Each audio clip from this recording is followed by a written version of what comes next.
So I think our underlying principle is throwing out gender roles and really just getting it done, right? We were part of the same family. We are married. We are, even with our kids, all together. And so we took this approach of whoever gets this first, let's get this thing done.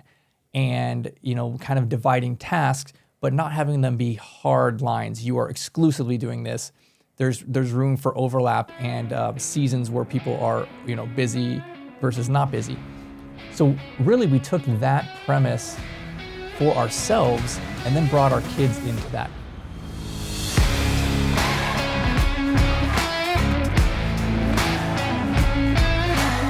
Welcome back to The Donkey and the Bee with your hosts, Brett and Laura Shakavis, where we have discussions on all topics, marriage, entrepreneurship, and finances.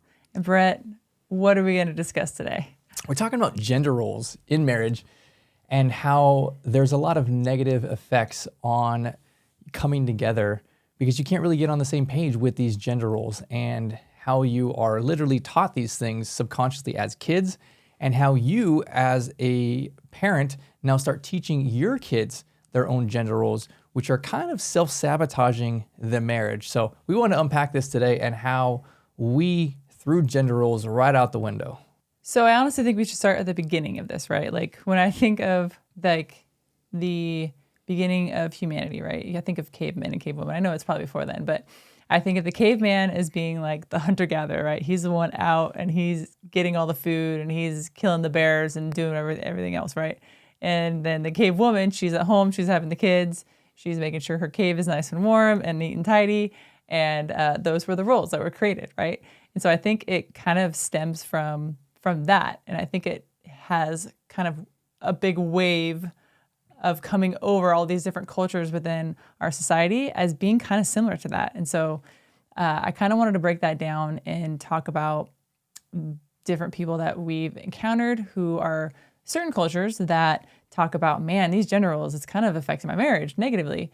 And so this is why I want to talk about it today, because it has a big impact on relationships, not only with your spouse, but with your friends and with your church group and with whomever, your kids as well. So here's a question then. Do you see more women complaining about gender roles or more men? I honestly think it's split. I think because you're not in the other person's shoes, you only see it from your perspective and you're kind of stuck in that rut of doing those quote unquote roles. And so I think that you both complain because you don't see the other person's side. So for example, if we're talking about the standard gender role of women staying home with the kids and cooking and cleaning and upkeeping the house, they're going to complain about that because they can never get out, they can never go out with their friends, they're stuck around the kids all day, they want to have adult interaction. Whereas the male is, out on the workforce is the common gender role, out on the workforce, over of all the finances of the home. And he's, working from 9 to 5, 40 hours a week, and he comes home and he just wants to open a beer and watch TV. Whereas the wife wants to then, have the kids watch by him and she goes out and has fun. So I think that they don't see each other's side of it. And I think that their roles are so almost like putting blinders, like those horse blinders on the side. It's like you're not even seeing the other person's point of view. You're only seeing your point of view. So I think you're blinded by their perspective and their side of how they're feeling, and you're only feeling, in a way, you're selfish toward that, right? You're not understanding their point of view. And I think coming together as a team and talking about these things, talking about these roles, maybe something's bothering you, I think is really where the commonality will come in, because I think that those things aren't being talked about, and it causes a wedge in your marriage. And then before you know it, one person explodes because they're so frustrated, and the other person explodes because they're so frustrated. And then it's like a downfall from there. Sure, but I think a lot of times you don't talk about it because of the undefined gender role. It's like, oh, I'm the man, this is my responsibility. I'm supposed to bear this weight of the finances, of working, of doing the yard work, the manual labor stuff. This is what I'm supposed to do. My wife is not supposed to do it. So I'm just going to suck it up and grind through it and get it done, instead of having this conversation of like, hey, perhaps these are culturally imposed rules or a system that doesn't necessarily benefit our relationship or our marriage, but you're still nonetheless following them because you've been taught these things by your parents and just by society and movies your entire life. Yeah. Well, what if one individual, say the husband was raised in a very gender role identity, right? Like that's where he believes that the man has to work and get out and just oversee the finances. Whereas what if the wife didn't grow up in a role like that? Maybe she grew up in an environment where there were no gender roles, and the women did all the things that the men did, and the men did all the things the women did, and it was just kind of like you work together to get things done. So how would that play out in a relationship? Well, I can speak to our relationship is I don't think we knowingly kind of threw out gender roles. I think we just did it more on a practical basis. When stuff needed to get done, whoever was there just got stuff done. And I know specifically from finances, when we got married young, we were like 23, 21. I'm very much a numbers person, and you are very smart with numbers, and you were handling your own finances and all that kind of stuff through college. So when we first got together, I'm like, oh, I'll take over this. And you're like, oh, no, I can do it too. I'm good at this also. And so that was one of the kind of key aha moments, like, oh, we both have these skill sets, but nonetheless, you defer to me really because it's something that I enjoy. I'm a numbers person. And it was less about the gender role of the man can do it, because you for sure could have done it, but you kind of just tasked that or deferred that to me as like, hey, you're going to take the lead on that responsibility, partly because of skill set. And I think that's really a great approach to this, is really we kind of split things into kind of two sections. One, like stuff just has to get done. We are literally together. We have made a commitment to become one. And when stuff's got to get done, it's just got to get done. Even if it's usually some of the roles that you take the lead on, I'm still going to come up and do it, because when I walk up and the trash is full, it's not your role to take out the trash. It's the family's job to get the stuff done, right? Mm-hmm. So we're going to get that same thing done. But on the other side, I think there are things based on skill sets or timelines or just different phases in life where one person will take the lead on something more over the other person, but that's not an exclusive thing. I remember when we first got married, when we first bought our house, and we had, a front yard and a backyard, and we were so young when we bought our house, and we were still working in restaurants, and so we didn't have the money to pay someone to come and do our yard work. And I remember it was like a thing where I was like, I'm going to do it. Like, that's my role. Like, I want to get out there and I want to edge the lawn and I want to mow and I want to trim the bushes and do all those things. And you were like, really? Okay, go for it. And so I think that was something that I almost had this, what is that? Like the woman power where she's flexing her muscles. And is this you can do it? Is that what it is? Uh-huh. Okay, yeah, like the old school, you can do it. I felt that way because even when I was pregnant, I remember being 8 months pregnant and being out there and revving up the lawnmower and seeing people walk by or drive by being like, wow, I can't believe Lee's out there pregnant, mowing the lawn. Wow, her husband must really be mean to make her get out there and mow the lawn. But it was one of those things where I really enjoyed doing it. I felt like there was a sense of pride maybe in it, where I was like, this is my house and I want it to look nice. But there wasn't a gender role in that. It wasn't like you felt like you had to do it. You actually thought it was kind of weird that I wanted to do it. But you were like, yeah, if you want to do it, go ahead. And I think that kind of plays into the skill set. That was kind of my skill. It was almost like an artsy thing for me. I wanted to be like Edward Scissorhands outside and make it look pretty. So I think that's where the skill set things can come in. We are pretty good at most things because we've tried a lot of things in our life, right? We've tried a lot of things and we've failed, but then we get up, we try it again because we want to have a sense of achievement over certain things in our lives. So, but as far as the finances, that was one thing that we both were good at, but I know that he was more passionate about it. So I'm like, all right, well, cool. Then you take that over. Same thing with cooking, which I think is interesting because most women have that. They're the cooks of the family, right? I know how to cook. I'm really good at it. I just don't enjoy it. It's not really one of those things where I feel passionate about it. But Brett, on the other hand, he's very skilled at it. It is a skill set for him. It is his creative outlet. And so that's something that he kind of takes on as ownership. But if it needs to get done, if he's in a meeting and it needs to get done, then I jump in there and I do it. So it's just one of those things where it's a discussion throughout the day. Hey, I have a meeting tonight. Can you make dinner? Yeah, sure. I'll take care of it. Oh, hey, it's trash day tomorrow. You have to take trash cans out. No problem. Usually that's not the case. Usually if there's trash cans sitting in, our garage and it's trash day tomorrow, whoever sees it first gets it done.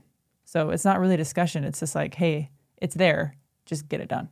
Yeah, that's where we've grown to in our marriage. And really it's this idea of throwing out the gender role and really just stepping up. And as we are now one together, it's like, okay, whoever gets there first, let's just do these things. But what happens if that's not the case? If you kind of feel divided, one side versus the other, and let's say if you were the wife and you felt like you were picking up way more slack, your husband was, just disproportionately not carrying their load and putting a lot of these gender role things on you, instead of when he has the opportunity to make dinner or take care of the kids or helping with the homework, he's not stepping up and doing that. How do you solve that, or what do you do in that circumstance? I think it's a bit tricky because if you have someone, say the male, who's grown up in an environment where he feels like his role is like black and white, like this is what it is and this is what it is, like there's no deviation from that. I think that's tricky from the woman's perspective, because even if she approaches him in conversations of like, hey, I need more help in this area, I feel like he's not going to see that because of his like identity is enveloped in that gender role. And he can't honestly like misappropriate that or disappropriate that in his mind. So I think it's super tricky when you have one that has a very strong gender role and one that does not. I think that's where conversations come to play. I think that's where, hey, honey, I need help in this. Can you help me with it? And so I think if that husband is very much on the let's go team in a marriage, like he would be, okay, yes, I need to start doing that. Yeah, I'll help you with that. But I think a lot of times it's not like that. I think a lot of times there may be a pushback to that of, no, this is my role, this is your role, and this is what we have to do. So I think it's tricky. I don't know. I would say talking openly about it with your spouse, but if they have that very strong perspective on that role, I think that's kind of difficult. It may be many conversations and many years of these conversations before you see an actual change. I think you're right, starting by this conversation, but perhaps another thing before you even have the conversation is just showing them by you stepping outside of what they believe a gender role should be. So if you are the female spouse, perhaps start doing the man things that he believes that he should be doing, and you just stepping up and serving the family and just taking initiative, whether that is mowing the lawn or taking care of some of the yard work, or perhaps stepping up on some of the finances, paying the bills. Some of those things that he considers his role, when he's busy, just step up and do it and don't say anything. But then you're really leading by example. And if you can do something like that several times, then you really are setting the stage for the conversation of, hey, babe, I need help in this area, right? Would you be willing to help more in these areas, and less of a separation between you're going to do these tasks and I'm going to do these tasks? I think I would kind of slow play it like that and make it an easier conversation. I think that might really upset him. Really? I mean, granted, I'm not a man, but maybe I'm putting it in perspective of our relationship. Mm-hmm. If I just all of a sudden was like, I'm going to start doing the bills, or I'm going to start doing the finances, you'd be like, whoa, whoa, whoa, whoa, whoa. Like, that's mine, You're not doing it right, or it should be this way. And especially if the man's identity is wrapped up in that role, and then the women's coming in and infiltrating that, he may feel less than. He may feel you're almost emasculating him, at least from my perspective. And so I think that's a tricky thing to do. I don't know. I'm kind of in a disagreement with that a little bit, because I think that it may explode more than do better for the actual relationship. I could see your point on that. I think in the context of there is something that he's just not able to get to, there's always stuff that you're not able to get to. And, we've talked about this idea of a honey-do list, right? Where the wife has things for the husband to do that are gender role specific. Go and fix the door that's, off its hinges, or, whatever, a list of 20 or 30 things that are around the house. Why don't you step and start doing those things, mm-hmm. right? Those are the things that you've asked him to do anyways, or, that need to get done for your family, for your house. Then step up and do those things. And mm-hmm. then, if there's other things that are more strongly in his kind of wheelhouse or family task role, when he's just unable to get to it, when he's just busy, hey, babe, can I help you with this, right? I see you're behind with this. Do I need to call the cable company because, they screwed up our bill, right? You want me to do that and help out with that? I think you can strategically position yourself to be helpful and not deceptive in this. Mm-hmm. So what if the roles are disproportionate? What if one person is taking on one role, but then another person is taking on like 20 roles within the family? And how do you think that you should handle that? Is that kind of similar to what we were just talking about? Like having the conversation of like, hey, I need help in this, or is that kind of a different topic? I think it's similar. Where I see it most commonly is you have these beliefs that the husband should work and the wife should stay at home and handle the kids and the homework and making lunches and dinner and cleaning and cooking, right? That's a big, long list. But realistically, in our world now, you need two incomes to be able to succeed. And so now the wife is working also and then has this expectation she needs to handle all those things. So I think it's pretty easy to find circumstances where that is the case. And I think you just need to start with some of those conversations and just stay like, hey, like, these are your kids and my kids, right? Like you need to help out with these things because it's not about my role and your role. This is about the betterment of the family. And I think that's an important conversation to have and put it in context of these are our kids, these are our families, this is our household, right? Like we need to be doing these things together. So Laura, as you grew up in a divorced household and your parents weren't together, so you obviously saw gender roles in a different way. What was that like for you? And as a child growing up, what gender roles did you learn? So I don't think that I really grew up in a quote unquote gender role environment. Since I predominantly lived with my mom and then I did every other weekend with my dad and then one day a week with my dad, we had to do both sides of the gender roles with either one of them. So if I was with my mom and she needed help cooking, I would help her. Or if she needed help cleaning, I would help her. But then on the flip side of that, if she needed help doing the yard work or cleaning out the pool or picking up the dog poop or taking out the trash, like we did that too. So there was no, I would say, gender role in the environment that I grew up in. And so when you think about it now in the culture now, 50% of the marriages are ending in divorce. And so most of the families now are growing up with a one gender person who's in charge of the household, right? And so I think that a lot of kids nowadays are growing up with no gender roles because they only have one parent in the home. And so I honestly think it affected me in a positive way. I think it's good to know both roles, and I think it's good to take initiative no matter what the circumstance is, no matter what the role is. And so I would say it was a positive thing for me. I guess I should ask you because you're married to me.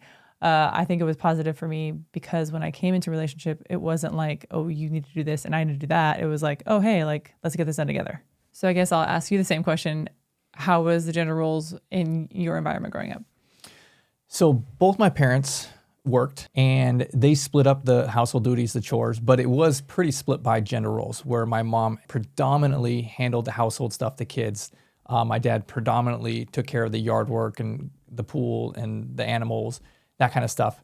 But they were both very involved with sports and Boy Scout and Girl Scouts and that kind of stuff together. So I saw it as them working together in these things. They both didn't have a really big disproportionate workload between handling the responsibilities. They kind of split it up well, but there was clear gender roles in that. So I grew up seeing the gender roles and, here's what a man should do, here's what a woman should do, but maybe more of a newer version of it versus like the 1950s where, there was only one income. Now it was two incomes, both people have to work, but now we're splitting up these tasks. And I think that helped me see that, okay, there are certain strengths that my parents had that they were using that to help the family, and certain times where they would step up and just get things done that were not part of their strengths or part of their gender roles.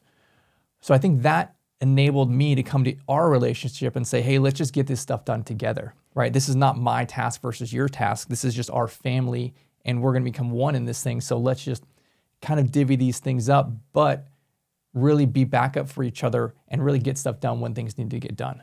I'm just glad you don't expect me to be vacuuming in heels with my hair done and my makeup done while the casserole's cooking in the oven by the time we get home. I don't like casserole, but it could be, steak or something else.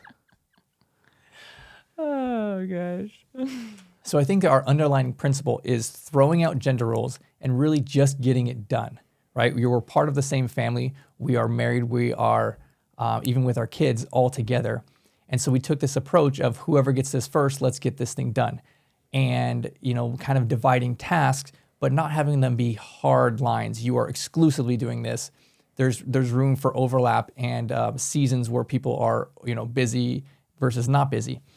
So really we took that premise for ourselves and then brought our kids into that.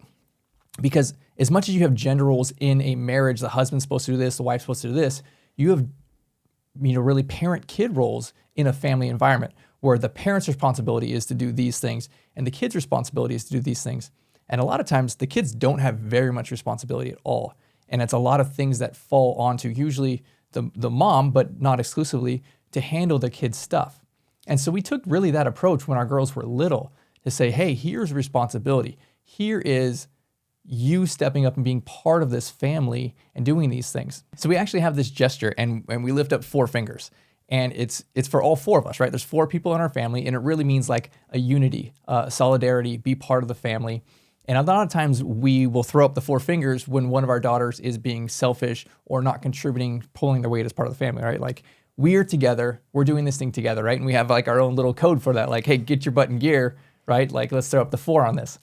And so even as they were little, it was like, here are some of the things that you can do. So right now, our girls, they set their own alarm. They wake up in the morning. We are at the gym. When they wake up, we get home, they've woken up, they've gotten dressed, they've brushed their teeth, combed their hair, they've made their own lunches, and they're like getting ready to go, right? They take care of the dog, they do a lot of different things, and it's responsibility that is usually a gender role. It's usually on the mom, right? You always hear moms complaining about, I gotta make lunches again. My kids don't like it, they just complain about it. We had the same thing. It was like, all right, girls, well, you wanna complain about it, make your own lunch, right? So now they do the ordering. They are every single week, they're going on the grocery store website, putting everything in the cart, and then we're going through reviewing it, adding stuff, and they're doing the ordering, putting stuff away. They are taking responsibility as part of the family. And it's literally more of the same principle of, instead of who's in charge of these things, more of like, it's just part of the family, let's just get it done. So we raised our girls with that, and because you can think of like, a lot of people will raise their kids with the gender roles, like literally showing generation after generation. The man is supposed to work, the woman is supposed to take care of the kids. That's taught. We didn't like that idea, right? So now we're taking this role of responsibility and putting that into play and saying, you are now part of the family, right? We're throwing up the 4, let's go and let's do these things. You are more than capable to be able to take care of your own stuff, make your own laundry, clean your own room, do all of these things that really takes more tasks off of our plates. I think in old cultures, kids would live with their parents until they got married, right? I don't think that's necessarily the case anymore. I think a lot of kids are moving out when they're 18. They're living on their own for, 5 to 8 years before they get married and moving with their spouse. So when you think about that time gap of them moving out to on their own to then getting married, that's a big time gap of 5 or so years. So what are they doing in those 5 or to 8 years? If you haven't taught them how to do both gender roles, like if you've only taught them the one female gender role of cooking, cleaning, and whatever else, what about the finances? What about cleaning the pool or doing the lawn or picking up the dog poop? Like different things that they should be learning, so that when they move out, they'll be responsible. We have the outlook of, we're not teaching them to be good kids. We're teaching them to be extraordinary adults that contribute beneficially to society. That's really what our goal is here. And so I want them to be well-rounded. I want them to know how to do all the things. And so that is our role as a parent. It's not just to teach them one gender role, it's to teach them both, so that when they do move out, they'll have those skills and tactics. So with that being said, we are raising our family with no gender roles. We are blasting those out of our house. And we are teaching our children to be a family unit, like with the 4 sign. It's almost like a gangsta sign, with the 4. Right, West Side. I know, literally. Yeah. And so we are teaching that, so that when they do move out, they will know how to take care of themselves fully, and not have to rely on the other opposite sex to do those certain things. Absolutely. Well, that's it for today on The Donkey and the Bee. Thank you very much for joining us. Hit the like and subscribe button, and we will see you next time.